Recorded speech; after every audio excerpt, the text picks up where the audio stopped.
These campaigns, these marches, and the massacres were marked by immense brutality. Men were bludgeoned to death in front of their families. On occasion, children were thrown into rivers. Young women were taken away, raped, or forced to convert to save themselves, or included as slaves or as wives in the households of those doing the killing. The Young Turk leadership encouraged these measures, but many historians believe today that no one single order was issued for the killings. Rather, measures had been planned in advance and took on a dynamic as well of their own. We might ask how this phenomenon of ethnic cleansing tipping over into genocide in the context of war, how this would play internationally, what sort of reactions it might elicit. And what's involved here, what's at stake, is obviously a key insight into how, in the context of total war, civilians themselves become targets. And war and conflict and battle can become cover for things taking place behind the front lines, cover for genocide. This is precisely what would later happen in the Second World War, when the Nazis would, under cover of the war itself, at the same time fulfill their plans, the genocide of the Jews of Europe as well, seeking to hide it during the reality of war. Let's speak then to the international reactions that followed. There were attempts made by those enacting the massacres to hide the program as it unfolded.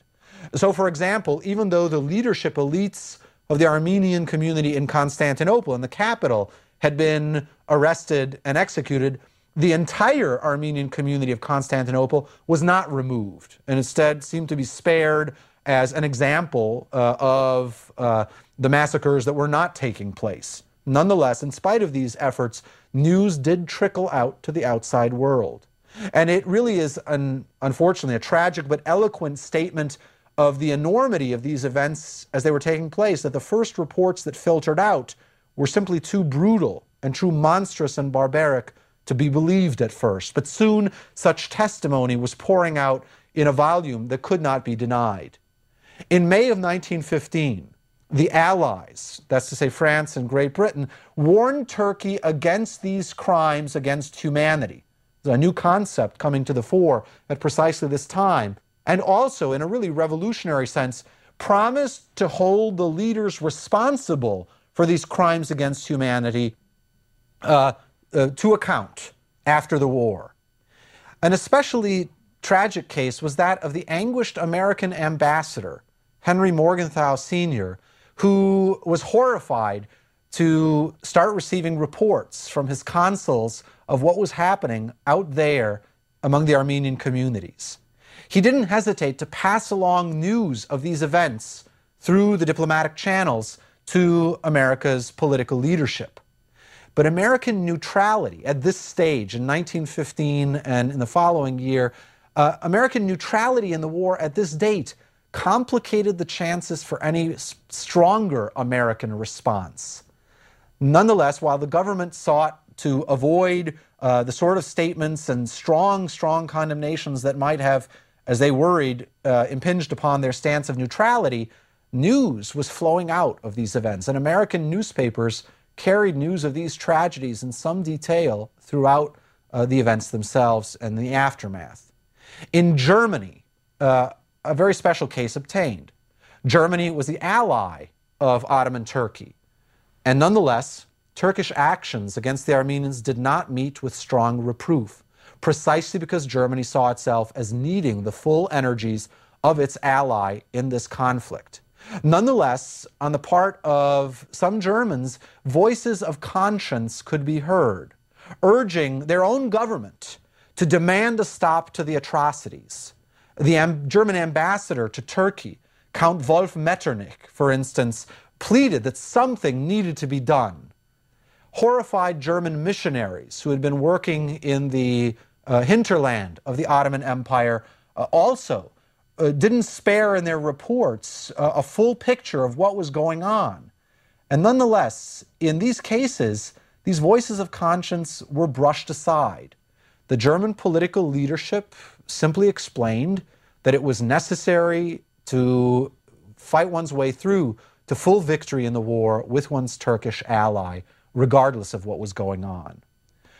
In some sense, the very scale of world events in this time of war, with millions dying on the battlefield with such rapidity, probably served to obscure a clear picture, a clear understanding of what was happening to the civilian population in the Ottoman Empire. It's probably also true that the fact that the victims were not Europeans, or that their life, their way of life, was not fully and clearly known by many people at the time, this probably also, unfortunately, reduced a sense of concern and urgency about the tragedies as they unfolded. We need to speak then to some of the outcomes and the precedents of this example of genocide, because the very lack of a strong international reaction, in some sense, established a precedent. This first modern genocide seemed to establish a terrible record that would be followed by later instances. And indeed, one could observe that a truly remarkable amnesia seemed to set in as the horrors of the events themselves, which had been reported, they were not unknown, which had been reported at the time of the war itself, increasingly were forgotten. Nonetheless, at first there were attempts, as had been threatened, to hold those in leadership positions who had allowed this to happen or had planned it to take place. Immediately after the war, the British in particular insisted that Turkey put the perpetrators on trial. And some trials did take place, but the results were mixed because some key leaders, in fact, fled abroad and escaped justice, at least for a time.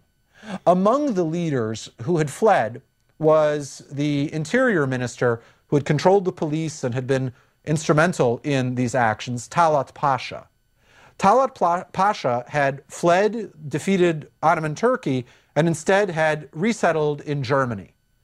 In defeated Germany, he was not turned over to the Allies, but instead was allowed to continue living now as a civilian.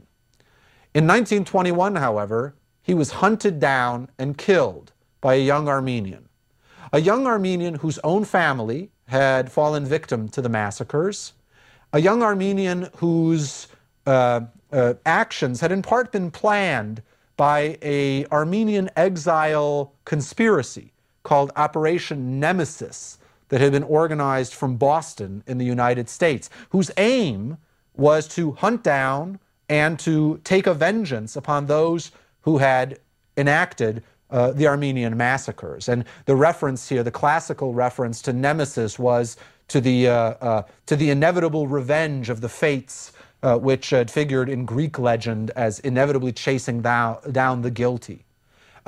This murder, which took place in Berlin, became a celebrated legal case. The young man who had assassinated Talat Pasha was declared not guilty, essentially by reason of mental faculties not being fully in play. We would today call this the plea not guilty by reason of insanity. And though this case had been celebrated and had attracted international attention, in following years, attention faded, and the memory of these events also likewise increasingly was not present to collective consciousness. Nonetheless, this new phenomenon was striking enough that a new name was given for it. The Armenians had been targeted not because of what they had done, because of their actions in particular, but because of who they were as a group. To find a name for this crime under international law, a lawyer of Polish Jewish origins, Raphael Lemkin, coined a new word, and the term was genocide. Taken from classical languages, this implied the killing of an entire group of people or a portion thereof because of who they were, their identity.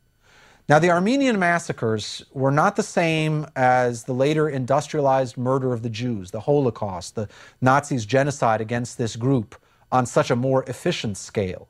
but later, most certainly, from our present-day perspective, seemed to be a step on the way to the larger mass murders and genocides that unfortunately mark the 20th century. And indeed, one doesn't need to speculate about precedent. We have, in fact, testimony in this regard. Justifying his destructive plans on the eve of the Second World War, Hitler is supposed to have said, in a rhetorical question, as he talked about his own plans for the future, "Who today remembers the Armenians?" And the argument was clear.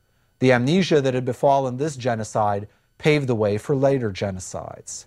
It's tragic as well that to this day the Turkish government denies this tragedy in its full scale and also denies full access to the archives that might give us a clearer picture of the tragedy itself.